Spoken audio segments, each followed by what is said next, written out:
Hello everyone and welcome back to Monster Hunter Generations Ultimate. Last time we took on Crystalbeard Uragon, and this time we'll be taking on our final deviant, Hellblade Glavenus.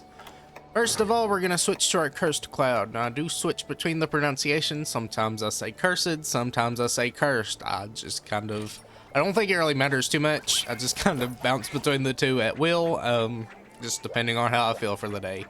As for our skills, I think we're just going to keep whatever we have right now. Nothing really important. Hellblade shouldn't be too hard because he does take lots of water damage. And that's why we're using just the regular raw cutting weapon instead of the Nibbleblammer, because Nibbleblammer is not as good on the raw side as it is on water. And Glavenus takes both good raw and good water damage. So that's why we're using a good raw weapon with some water on top.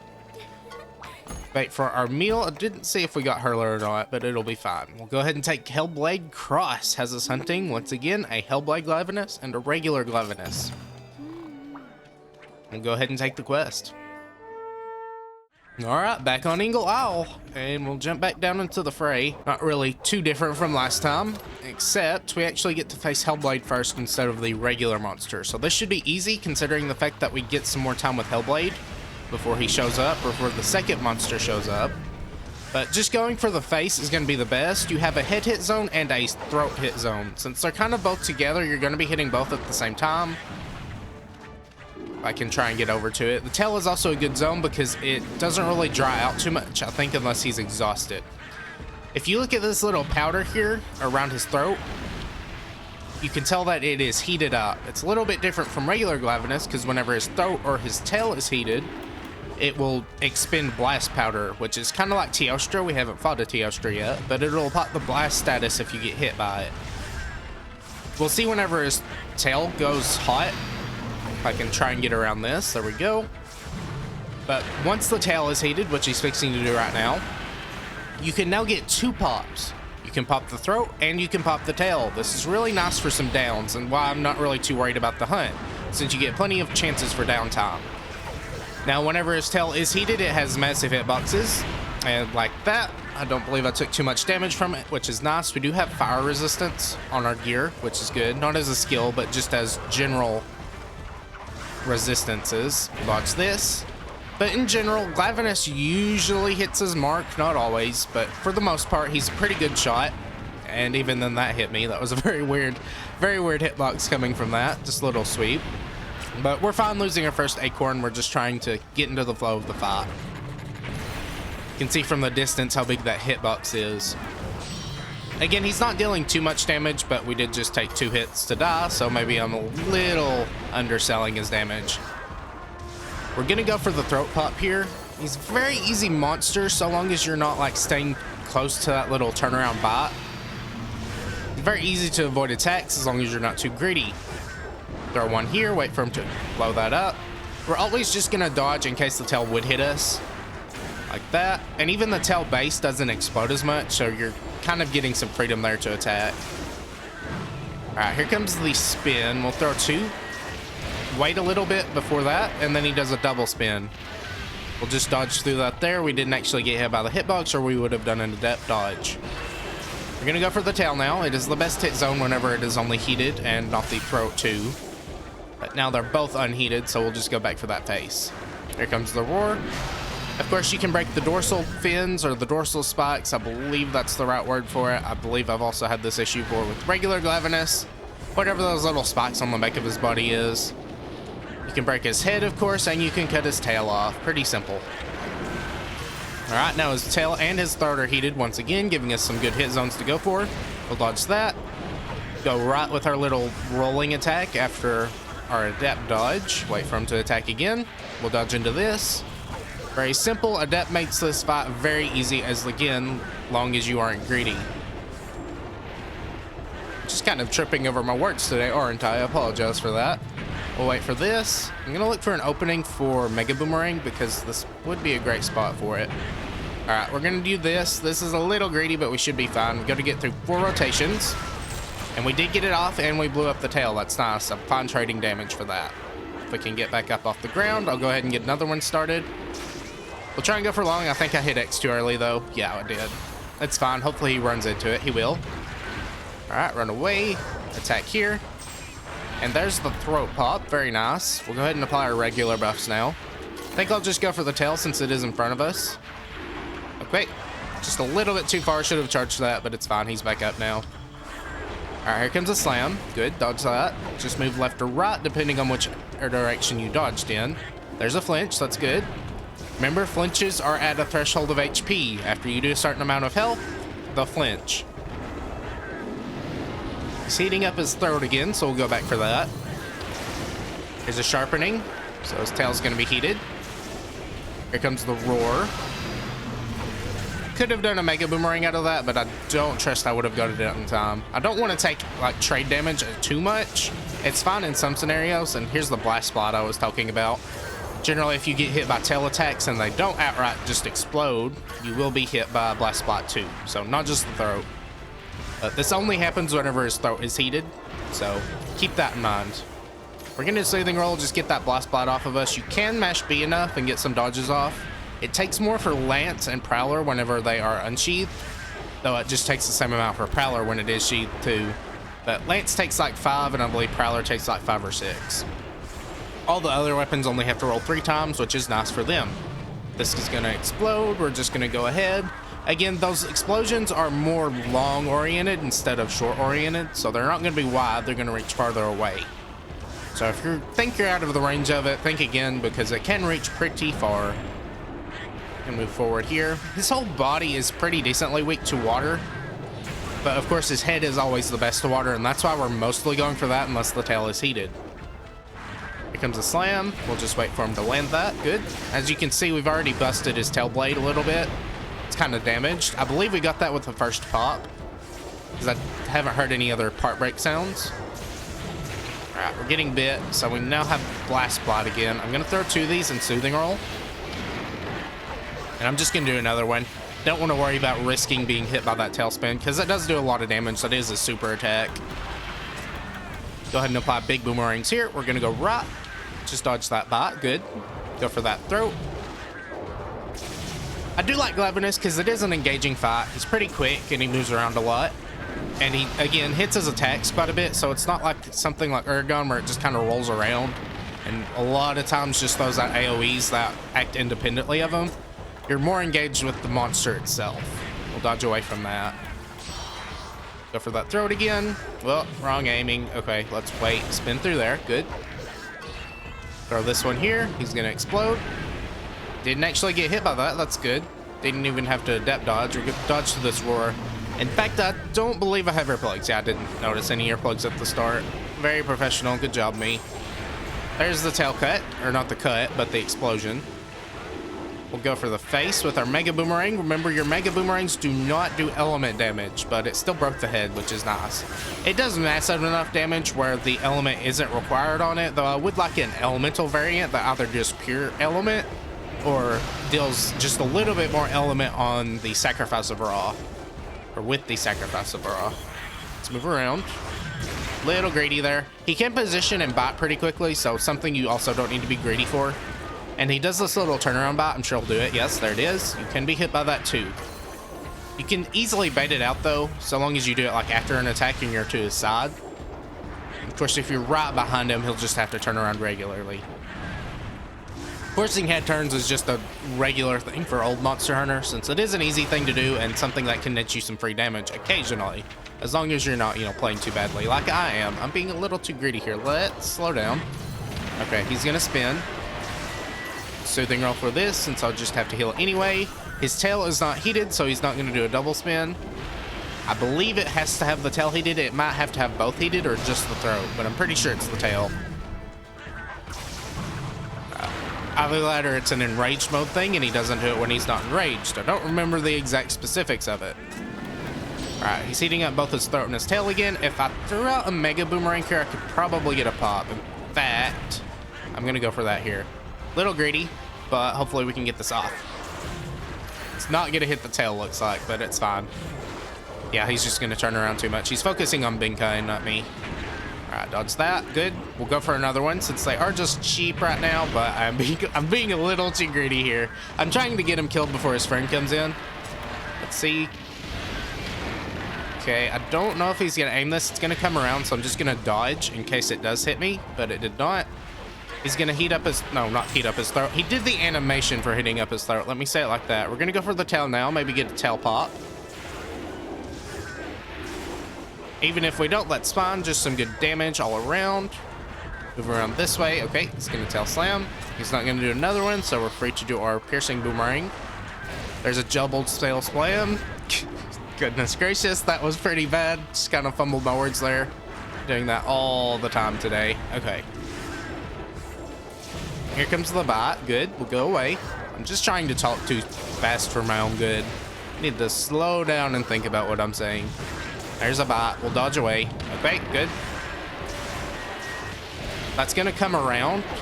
It's gonna come around again. We'll just make sure our iframes are during the time that it could hit us. You want to maximize the amount of time you could get hit during your dodge iframes and lessen the amount of time you could get hit outside of your iframes. It's very important. Dodge that. Good. Here comes a spin. We'll just dodge into it again. I'm sure regular Glavenus will appear, or maybe not. Maybe this is one where you have to go kill the deviant first. I think this was the same with regular, or not regular, just Grimclaw, where we killed him first and then regular Glavenus, or not regular Glavenus, goodness gracious. Regular Tigrex appeared. Oh my goodness, this is very, very embarrassing. Just kind of trying to get around that. Okay, there we go. Let's try and get a throat pop. Dodge that, good. Be able to get some off here. Double tail spam, that's fine. Try and get a little bit closer. The tail is decent damage here, but it is just better to go for the throat whenever you're dealing water damage. He does a lot of head turns though. I think I remembered how I fought this guy before whenever I was grinding him, is attack where the tail base is, because usually he'll turn his face towards that area. And I think, yeah, that's something you might be able to notice here. All right, here comes some explosions. Good. Go for that throat. Here's a bot. Remember, attack the tail base. A little too quick on attacking the tail base because he didn't turn around fast enough. But he does a lot of turning. Little greedy there. It's fine. I believe I had Blast Blot, because if you saw the little explosion when I got bit, that means that I had Blast Blot and took some damage, which means it would explode. Lost my second acorn. Again, I'm not too worried about it, considering the fact that I think we're almost done with Hellblade here. Okay. I need to not be too greedy though, or else I am gonna die. I'm fine with it as long as I don't make bad mistakes. We will try and soothing roll around here. I don't want to be too quick to do go fight win. I want to heal back to full, but we'll wait for him to attack. I don't have to worry about tail explosion, so we'll do this, and then we'll dodge out of it and start using soothing rolls. He's attacking Benkai right now, so don't have to worry too much. Let's go for this, and we'll go for one more. All right, now we've got piercing boomerangs. We will go ahead and apply that. All right, here comes the sweep. We'll just dodge into it before we do anything. Remember, attack where the tail is. His head should appear there unless he's focusing on Benkai. Focused on our cat. This is something where not having cats might be a little more advantageous, even though Prowlers absolutely need cats to just be able to put out their maximum DPS, because you're getting a lot of go fight wins. So long as they're not dying too often, of course. Good. There's the tail pop. Okay, we'll go for a Mega Boomerang. Unfortunately, our support gauge returned to normal, so we don't get the cheap Mega Boomerang, but it's fine. It's a good chunk of damage. I'm sure he's fixing to go down. Can't really have much more health. Dodge this. Throw one out in case he doesn't turn around bite. I just dodged a little too early, though. All right, good. Throw one out. He's probably going to bite again, so we'll dodge into it. We'll use that roll to position pretty far away. We'll be hit by the roar, though. Alright, sharpening his tail. That's good. Go for the throat while he does that. He's probably going to heat his throat up eventually. Here comes a spin. This is a pretty wide sweeping, but I think it is pretty easy to iframe just as a regular hunter without adept iframes. And there we go. He's down now. Normally I would carve, but since we did just do a lot of grinding and getting materials from the regular stuff, I have all the Hellblade equipment I want, so I'm just going to go ahead and start fighting regular Glavenus. Regular Glavenus is a lot more simple. Just pretty much the head. The tail is hard a lot of the time. I was gonna say sharpened a lot of the time, but it is not. There we go. He's gonna heat up his throat. This shouldn't be an easy pop to get, especially compared to Hellblade. Hellblade just has a lot more part health, which makes those staggers a lot more difficult to get. Again, stumbling over my words. Keep going for that throat. Here comes a explosion. Comes a double tail slam. No explosions though, because he is not an explosive Glavenus. Here comes another spin. We'll just dodge away from that, go for the face. Same rules apply. Try to attack the tail base if you know it's an attack where he'll turn around. Get away from here. We'll dodge away. Good. Of course, just predicting where the head will be is also better.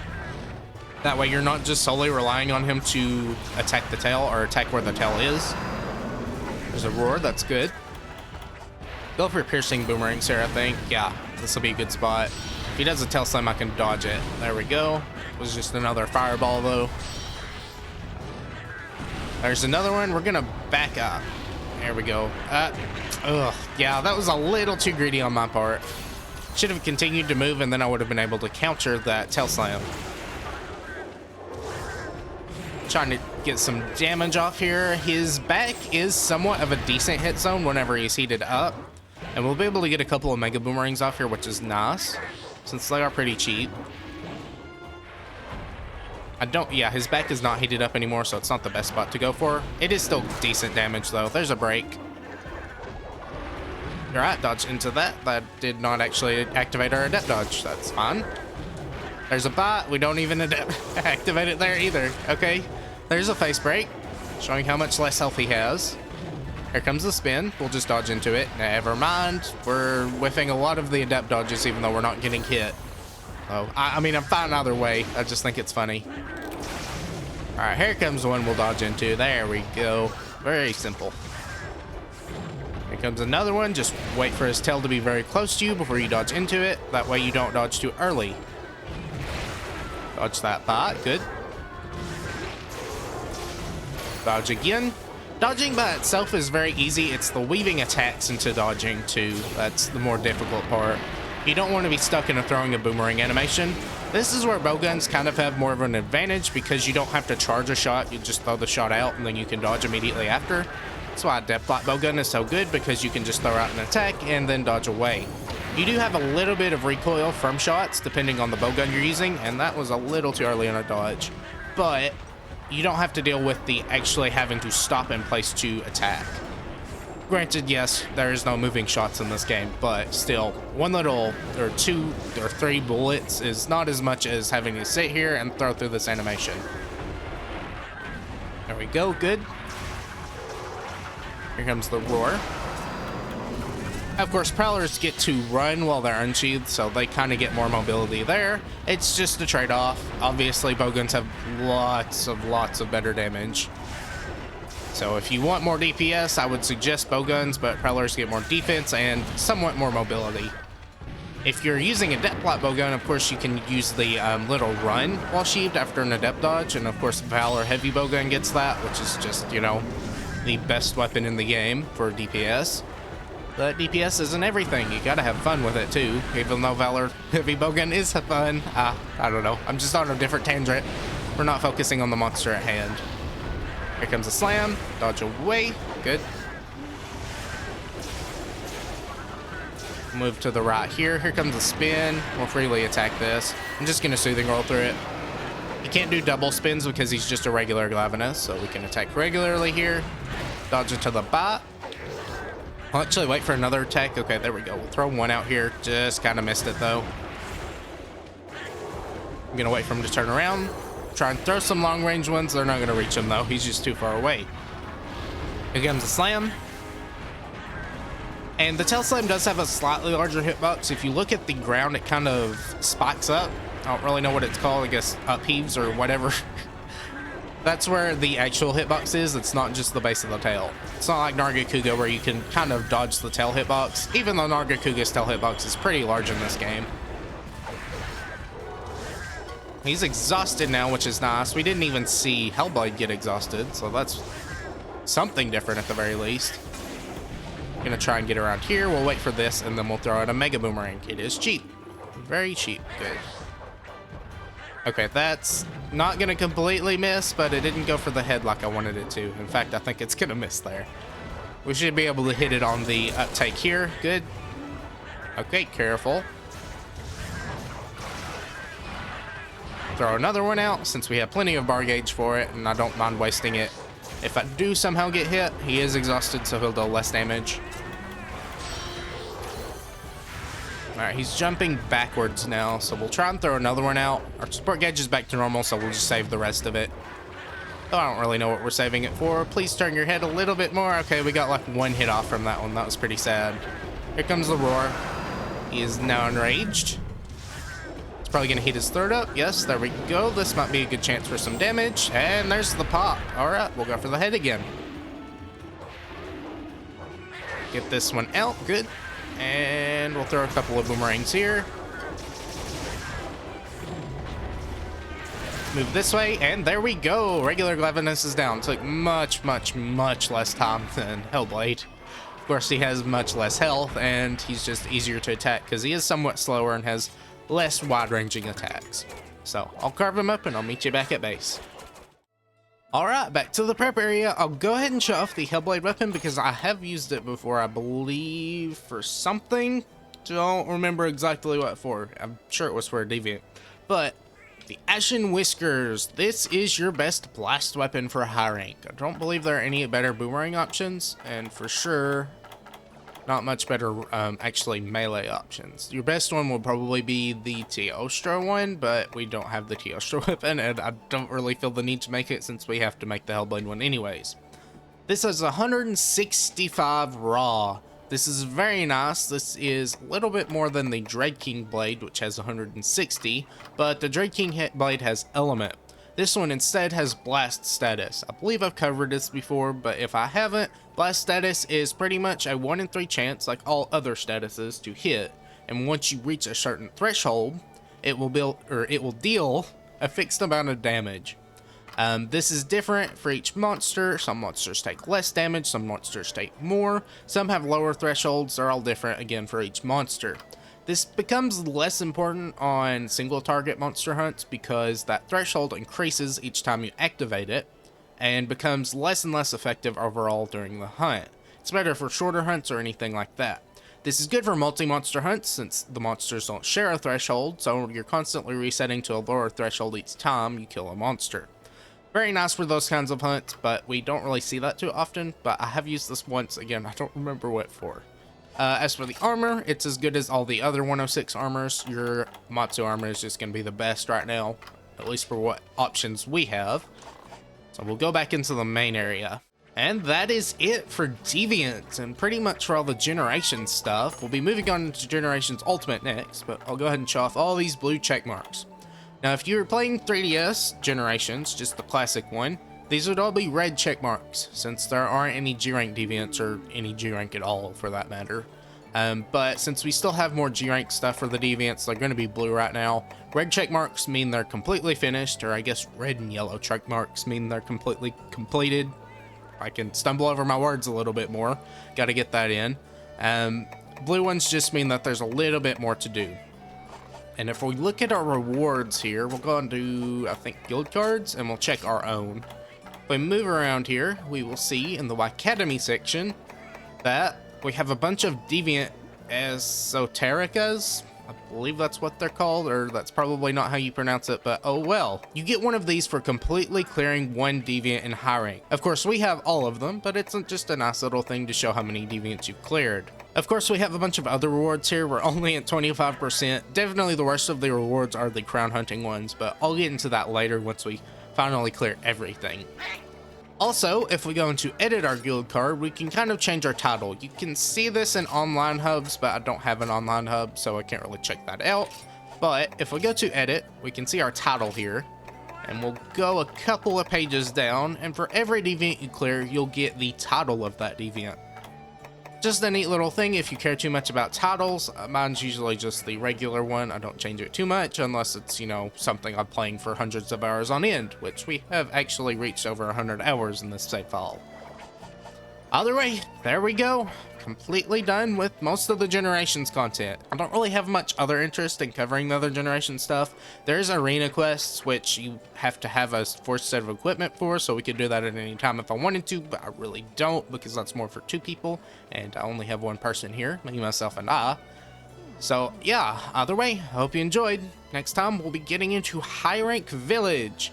Little bit of a repeat, and probably going to be a little bit more deja vu, though a little bit easier because I do have less health. But it shouldn't take too long, and then we'll eventually get on into G-Rank quests. If you did enjoy, please consider leaving a comment below, and maybe even consider subscribing. Until next time, bye.